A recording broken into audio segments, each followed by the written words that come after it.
तो उनको कुत्ता नहीं पूछेगा। अगर बाप का नाम ना बताए, चाचा का, ताऊ का नाम ना बताए तो वो कुत्ता नहीं पूछने वाला है। अगर इनकी अभी विचार तो बन रहा है कि पार्टी में वापसी की जाए, क्योंकि काफी समय हो गए हैं और तबीयत भी मेरी इस समय ठीक ही है, ठीक है, चलने लायक है, तो बिल्कुल वापसी करेंगे। लेकिन इस बार ऐसा करेंगे कि कोई गिरा ना पाए। कल को एक उदाहरण पेश हो कि जो दूसरों के लिए लड़ रहा है वो खुद के लिए भी लड़ सकता है। उस समय जब आपके ऊपर ये इल्जाम लगाया गया और पदमुक्त किया गया आपको, जी। तो उस वक्त आप राष्ट्रीय अध्यक्ष अखिलेश यादव जी से नहीं मिले कि हमारे ऊपर ये एलिगेशंस लग रहा है, हमें पदमुक्त किया जा रहा है, आप ही कुछ करिए उसमें। नमस्कार, स्वागत है आप सभी का जनमंच लाइव में। इस वक्त मेरी उपस्थिति विधानसभा खलीलाबाद में है और आप देख सकते हैं बातचीत के लिए मैम आज उपस्थित हैं अंशिका पांडे सरकार। मैम स्वागत है आपका। बहुत धन्यवाद। जी। अभी आप जैसे हाल फिलहाल में यूथ पार्लियामेंट का चुनाव हुआ, वहां से वापस आई हैं और उसके पहले आपके साथ कुछ राजनीतिक उथल पुथल भी हुआ और आपका जो राजनीतिक अभी तक का सफर रहा है ये कैसा रहा है, वहां से शुरू करेंगे मैम। जी, मेरा जो राजनीतिक सफर रहा है, एक तरीके से कह सकते हैं, एक्सीडेंटली भी कह सकते हैं इसको, क्योंकि मेरा जो एम था वो आर्मी का था। जी। तो मैंने एनसी किया, सी सर्टिफिकेट होल्डर रहे हम ए ग्रेड से। तो लखनऊ यूनिवर्सिटी में हमने एडमिशन कराया, बीए किया।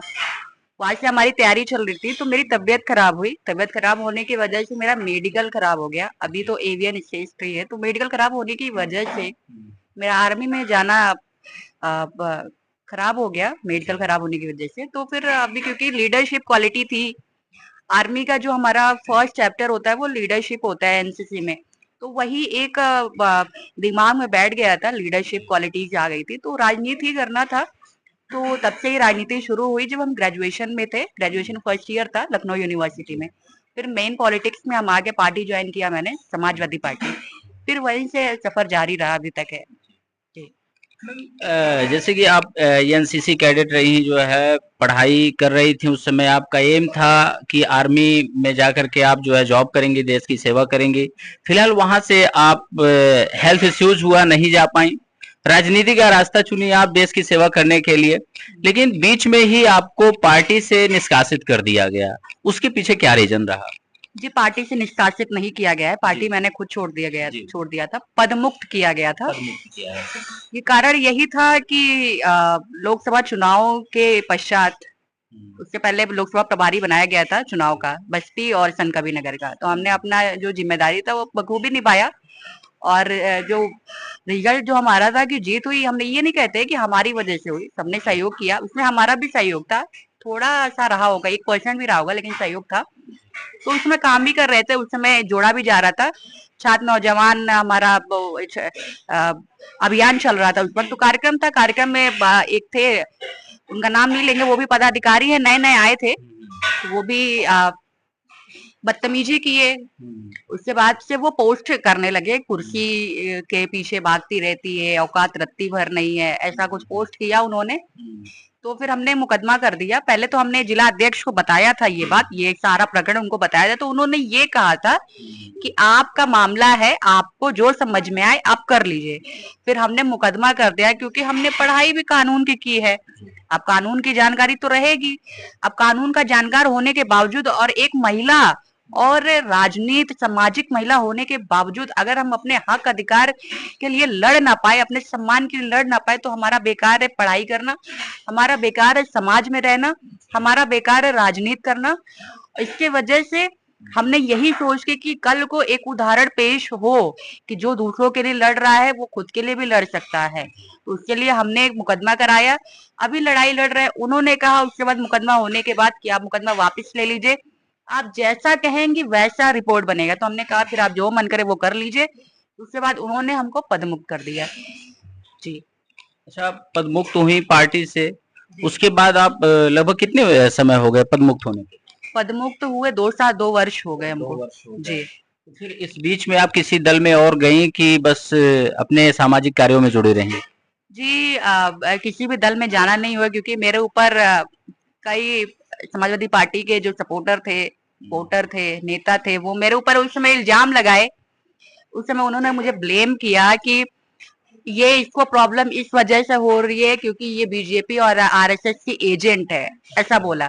उन्होंने मेरी समस्याओं को सुनते हुए, सारे प्रूफ को देखते हुए भी मेरे ऊपर इल्जाम लगाया कि बीजेपी आरएसएस की एजेंट है। उसी वक्त मैंने ये ठान लिया था कि भले ही किसी भी दल में रहे या ना रहे, इंडिविजुअली पर्सनालिटी के रूप में हम राजनीति करेंगे, समाज में रहेंगे, लोगों की सेवा करेंगे, लेकिन कभी भी किसी और दल में जाना मेरा नहीं होगा, जो अभी तक नहीं हुआ। खैर, तो फिर क्या आगे की क्या योजना बन रही है? फिर पार्टी में वापस होना है या आगे राजनीति कैसे करनी है आपको? जी बिल्कुल, अभी विचार तो बन रहा है कि पार्टी में वापसी की जाए, क्योंकि काफी समय हो गए हैं और तबीयत भी मेरी इस समय ठीक ही है, ठीक है, चलने लायक है, तो बिल्कुल वापसी करेंगे। लेकिन इस बार ऐसा करेंगे कि कोई गिरा ना पाए, कोई किसी भी तरीके से गिरा ना पाए, नीचा ना दिखा पाए। इस बार आएंगे, मजबूती से आएंगे, नेता वही रहेंगे, पर्सनालिटी चेंज रहेगा, विचार दूसरे रहेंगे, विचार इस बार और पर्सनालिटी मजबूत रहेगी, कोई गिरा ना पाए। जी। आप बीते कुछ महीने पहले आप जो है नेता प्रतिपक्ष माता प्रसाद पांडे जी से भी मिली, तो उनसे कुछ बातचीत हुई होगी पार्टी में सदस्यता को वापसी करने के लिए? जी हाँ, मेरी बात हुई थी, मेरी उनसे इन्हीं सब विषयों पे बात हुई है और बिल्कुल ज्वाइन करेंगे, आने वाले कुछ समय में ज्वाइन करेंगे। यही सब बातचीत हुई थी। उन्होंने कहा कि हाँ, वो बिल्कुल वो भी चाहते हैं कि हम आए और लोगों को बहुत खुशी भी है कि इतना सब कुछ होने के बावजूद मेरे साथ में इतना गलत इन्होंने किया, इतना प्रताड़ित किया, लेकिन फिर भी हम बने रहें और कभी भी मतलब ऐसा समाज से हम वो नहीं हुए कि समाज से कट गए, समाज में बने रहे, लोगों की मदद करते रहे। और शायद मुझे तो लगता है और लोगों को भी लगता है कि जब से इन्होंने पदमुख किया है तब से तो मेरी राजनीतिक छवि तो और भी ज्यादा बेहतर हो गई और काम काफी अच्छा हो रहा है। जी। काम जैसे बेहतर हुआ उस समय जब आपके ऊपर ये इल्जाम लगाया गया और पदमुक्त किया गया आपको, तो उस वक्त आप राष्ट्रीय अध्यक्ष अखिलेश यादव जी से नहीं मिले कि हमारे ऊपर ये एलिगेशंस लग रहा है, हमें पदमुक्त किया जा रहा है, आप ही कुछ करिए उसमें?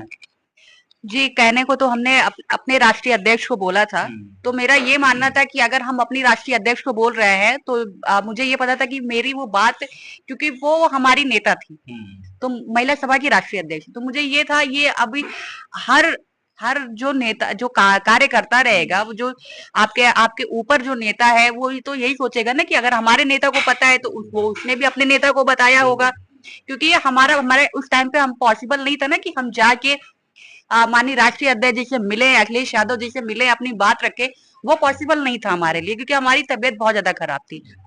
तो क्योंकि उनको जानकारी थी, फोन के माध्यम से उनको जानकारी थी, पोस्ट के माध्यम से और न्यूज के माध्यम से उनको जानकारी थी, तो उन्होंने मेरा सहयोग नहीं किया, ऊपर से मेरी अलग से ही शिकायत करते, क्योंकि उनकी बात हमने नहीं सुनी, मुकदमा वापस नहीं लिया इसकी वजह से। अच्छा, ये जो मतलब आप नाम किसका ले रही हैं? जो राष्ट्रीय महासचिव कौन है ये? जो राष्ट्रीय अध्यक्ष, पूर्व राष्ट्रीय अध्यक्ष महिला सभा, जूही सिंह जी। जी, क्या नाम है उनका? जूही सिंह। जूही सिंह जी। उन्होंने जो है आपकी बात राष्ट्रीय अध्यक्ष जी तक नहीं पहुंचाया। जी। जी। तो मान लीजिए आप पार्टी के गतिविधियों से पूर्व में भी जुड़ी रही, आने वाले समय में आप प्रभावित होकर के और लगातार जुड़ी भी रही, तो फिर से वापसी कर रही हैं, तो किस तरह से, विधानसभा चुनाव नजदीक है, किस तरह से आप काम करने वाली हैं? जी, अब जिस तरीके से जिम्मेदारी पार्टी देगी, पार्टी में आने के बाद जो जिम्मेदारियां मिलेंगी, अगर अगर विधानसभा स्तर का मिलेगा तो विधानसभा के लेवल का काम करेंगे, अगर लोकसभा के लेवल का काम मिलेगा तो वो भी कर चुके हैं, एक्सपीरियंस तो है लोकसभा संभालने का। अगर देश संभालने को देंगे पार्टी में तो वो भी संभाल लेंगे, कोई बड़ी बात नहीं है, संघर्ष करना जानते हैं और उतने लायक हैं कि काम कर सकते हैं। बाकी राजनीति में जो भी आता है वो अपना एक मकसद के तहत आता है, एक जिम्मेदारी लेके आता है, एक सोच के साथ में आता है कि हमको विधायक बनना है, मंत्री बनना है, सांसद बनना है, तो मेरी भी वैसी ही सोच है, वैसे ही हम काम भी कर रहे हैं और भगवान चाहेंगे अगर संघर्ष सफल रहा, लोगों का सहयोग रहा तो बिल्कुल आने वाले समय में पार्टी भी मौका दे सकती है। तो जैसा कि आने वाले विधानसभा चुनाव में आप एक्टिव होकर के काम भी करने वाली हैं, इसी साथ आप पूरे लोकसभा में महिला सशक्तिकरण को लेकर के लगातार काम करती रही हैं। आगे क्या मुद्दे होंगे? जैसे अभी हाल ही में महिला आरक्षण को लेकर के बहुत उसमें बिल वगैरह को मतलब रोक दिया गया, पास नहीं होने दिया गया, उन सब चीजों के जब ये सब न्यूज आया तो उस समय आप कुछ आकर के पब्लिक में बोली? जी, पब्लिक में तो बोला ही मैंने, वो तो बोलते ही रहते हैं, लेकिन हमारा अभी एक यूथ पार्लियामेंट का कार्यक्रम था, युवा संसद का प्रतियोगिता था, उसमें हमने जीत दर्ज की है। फर्स्ट पोजीशन और स्पेशल मेंशन का अवार्ड मिला है मुझे। तो हमारा एजेंडा उस वक्त महिला शक्ति नारी शक्ति वंदन अधिनियम का एजेंडा ही था, 33% आरक्षण का। तो हमारा ये मानना है कि विपक्ष में हम विपक्ष के तौर पे ही गए थे वहां भी, विपक्षी सांसद के तौर पे। तो हमारा ये कहना था और कहना है अभी समाज में लोगों से कि लोग सरकार भ्रांति फैला रही है कि विपक्ष सहयोग नहीं कर रहा, विपक्ष महिला आरक्षण के खिलाफ है, तो ऐसा बिल्कुल भी नहीं है। विपक्ष ये चाहता है कि जो 33% आरक्षण है उसको 50% किया जाए और उसको तत्काल लागू किया जाए, 545 सीटों पे ही लागू किया जाए। ऐसा ना किया जाए कि उसको परिसीमन जनगणना कराएंगे, फिर परिसीमन करेंगे, फिर आरक्षण लागू करेंगे। उसका अनिश्चितकालीन, जिसका कोई समय ही नहीं है कब लागू करना है, केवल वोट बैंक के लिए उनको राजनीति करना है और महिलाओं को कुछ नहीं देना है। और जहां तक विपक्ष महिला विरोधी आरक्षण के, तो मेरा ये कहना है कि जब नेताजी मुख्यमंत्री थे और जब यूपीए की सरकार थी पूरे भारत में और प्रदेश में नेताजी की सरकार थी, स्वर्गीय नेताजी की, तो उन्होंने 33% आरक्षण देने का काम किया पंचायत चुनाव में महिलाओं को, जिसकी वजह से आज महिलाएं जिला पंचायत अध्यक्ष है, ब्लॉक प्रमुख है, प्रधान बन रही हैं। तो ये उन्हीं के देने, नहीं तो बीजेपी है कि वो परिसीमन और जनगणना के चक्कर में आरक्षण को रोकने और टोकने का काम कर रही और इल्जाम विपक्ष पे लगाने का काम कर रही है। तो राष्ट्रीय अध्यक्ष जी को सुन रही हैं इस समय, उन्हें फॉलो कर रही हैं। अभी हाल ही में उन्होंने एक बयान दिया जी है, पंडित जी लोगों के हिसाब से ही हम सारा काम करेंगे। सुबह अपना जो है दाहिना पैर जब पंडित जी कह देंगे निकाल के आगे बढ़ना है तो उसी के हिसाब से हम, तो ये क्या लुभावने का काम कर रहे हैं कि मतलब इस बार तैयारी है पूरी 27 को फतेह करने की? जी, अगर ब्राह्मण समाज, देखिए प्रबुद्ध समाज आता है, ब्राह्मण समाज ऐसा है कि अगर एक ब्राह्मण है तो वो बाकी बिरादरी को इन्फ्लुएंस करता है, क्योंकि वो प्रबुद्ध समाज से आते हैं ब्राह्मण, भले ही जनसंख्या कम है। तो मेरा मानना है कि वो अखिलेश यादव जी सम्मान करते हैं ब्राह्मणों का, टिकट भी देते हैं, यूथ ब्राह्मणों को टिकट दिया उन्होंने, एग्जाम्पल है जो बीजेपी नहीं कर पाती है।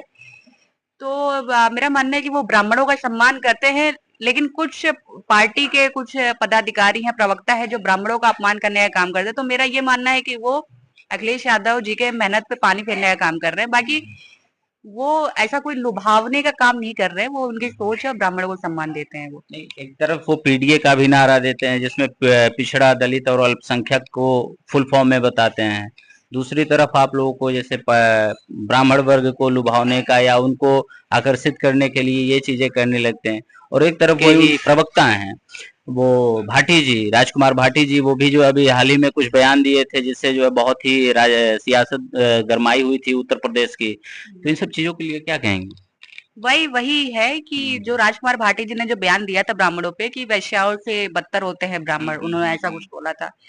तो मेरा ये मानना है कि उन्होंने उस चीज के लिए माफी मांगी और उनका ये कहना था कि वो एक कार्यक्रम में गए थे जो हर बिरादरी के लिए वो बोल रहे थे, ऐसी ऐसी कविताएं है, तो उनका ये कहना था कि ऐसा बोलना नहीं चाहिए। उस उस जो भी था वो कहावत था, उस कहावत को वो बोल के ये कहना चाह रहे थे कि ऐसा बोलना नहीं चाहिए किसी भी बिरादरी को लेके। तो वो उस समय क्योंकि वो स्पष्टता से बोल नहीं पाए, बाद में उन्होंने अपनी स्पष्ट की बातों को, तो फिर उनको भी ऐसा नहीं बोलना चाहिए था। अगर बोलना चाहिए था तो काफी समझा के उनको बोलना चाहिए था कि कोई भी समाज उससे दुखी ना हो।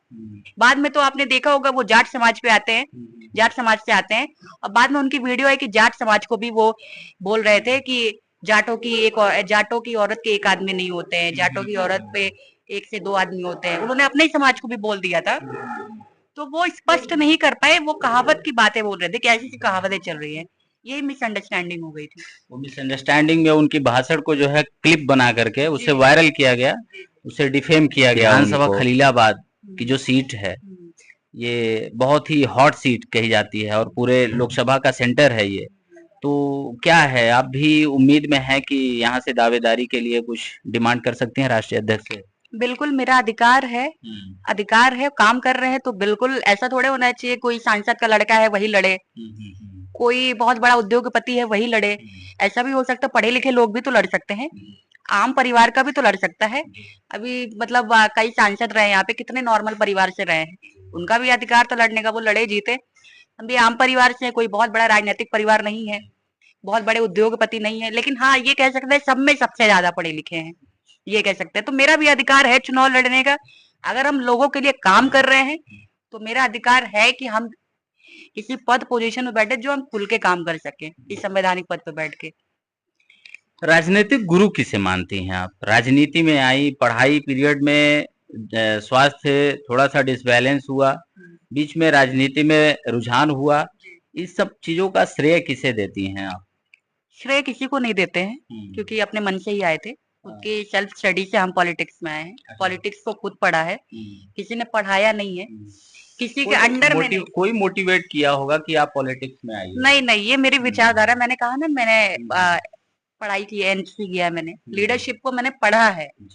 अब पढ़ाया जिसने उस समय पढ़ाया था, हमारे ट्रेनर थे गोरखा रेजिमेंट के, उन्होंने ही पढ़ाया है। अब श्रेय देना हो तो उन्हीं को दे सकते हैं, बाकी ग्रहण तो हमने किया है। कोई राजनीतिक गुरु नहीं है, राजनीति में किसी गुरु नहीं मानते हम। विचारधारा को कह सकते हैं, हाँ विचारधारा इनसे, इनकी विचारधारा से थोड़े थोड़े हम सहमत हो सकते हैं, लेकिन गुरु कोई नहीं है। और ऐसा नहीं बहुत बड़ा बैकअप है किसी के अंडर में, नहीं। जो भी है इंडिविजुअली है, सेल्फ मेड है, खुद की पर्सनालिटी है, खुद के थॉट्स हैं, खुद की विचारधारा है। मेरी अपनी एक अलग विचारधारा है, जिसकी बदौलत हम, जिसके वजह से लोग प्रभावित होते हैं, और हम लोगों के लिए इसी विचारधारा पे काम करते हैं। तो सपा में ही जुड़ी और भी दल थे जो सत्ता पक्ष में भी थे, विपक्ष में भी और भी दल हैं, तो आप सपा से ही जुड़ी? सपा से इसलिए जुड़े क्योंकि सपा का जो हिस्ट्री रहा है यूथ को लेके, पढ़े लिखे युवाओं को लेके, कि काफी अच्छा रहा है।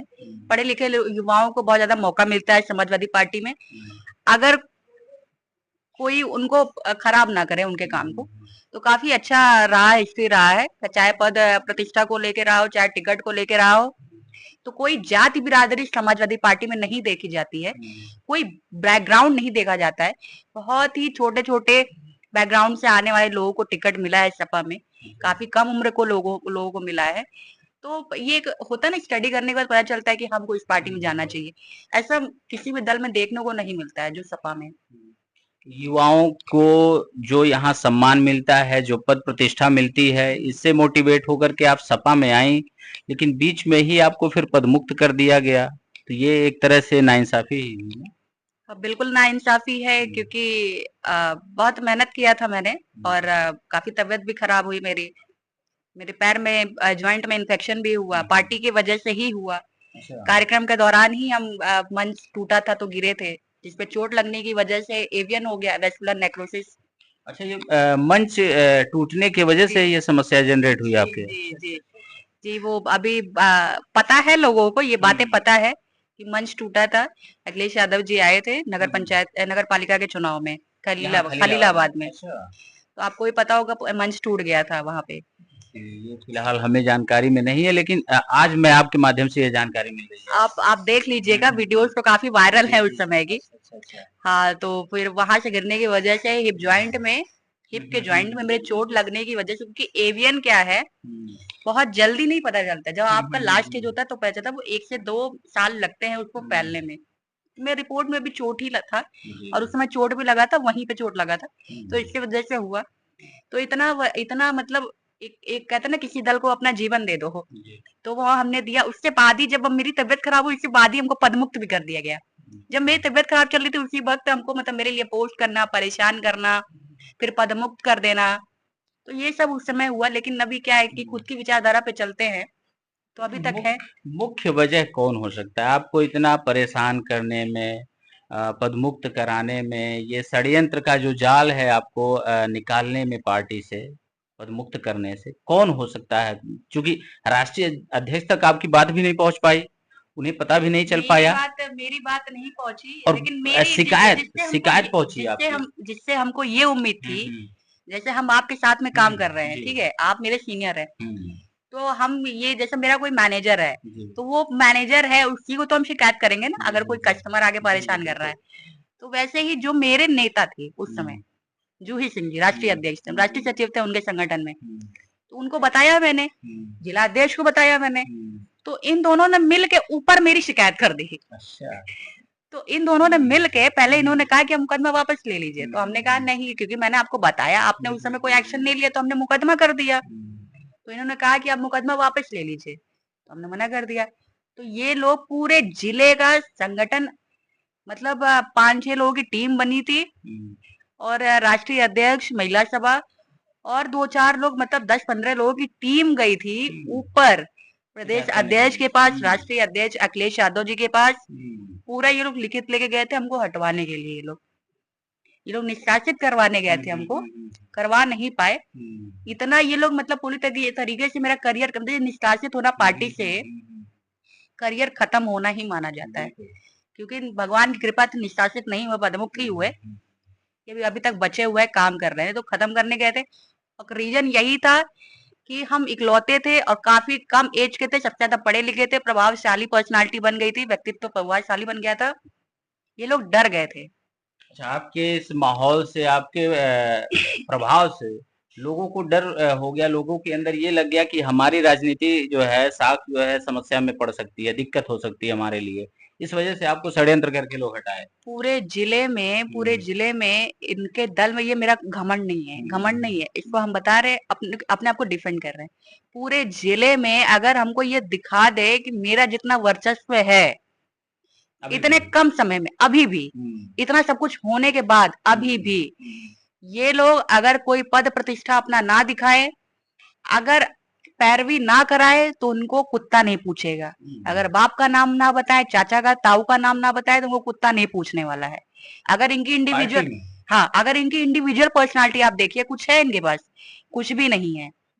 पार्टी के लोगों को इस तरह से आप चैलेंज कर रही हैं, फिर वापस पार्टी में आकर के काम करेंगे? पार्टी के लोगों को नहीं कर रहे हैं हम। वो लोग, पार्टी उनके घर का नहीं, उनके पिताजी का पार्टी नहीं है। पार्टी के सदस्य तो होंगे वो। पार्टी के सदस्य तो हम भी थे ना उस वक्त। अच्छा। पार्टी के सदस्य और पदाधिकारी हम भी थे ना, पार्टी के बड़े पद पे थे हम। फिर दोबारा जब वापसी होगा तो ऐसे लोगों से मुलाकात होगी सामने से, फिर जब हम आएंगे पार्टी में तब ये लोग नहीं रहेंगे, वापस चले, मतलब ये चले ये रहेंगे ही नहीं। अच्छा। हाँ, ये आज ही हम बता दे रहे हैं, जब जिस दिन हम आएंगे पार्टी में ये लोग नहीं दिखेंगे। जितने लोग की हम बात किए हैं उसमें ये कुछ लोग तो हट ही गए हैं, अब बाकी बच्चे कुछ उस समय नहीं रहेंगे। तो फिर पार्टी को मान लीजिए और भी सदस्य जो हैं उनको वो नहीं रह पाएंगे, तो पार्टी को अकेले कैसे मजबूती देंगी?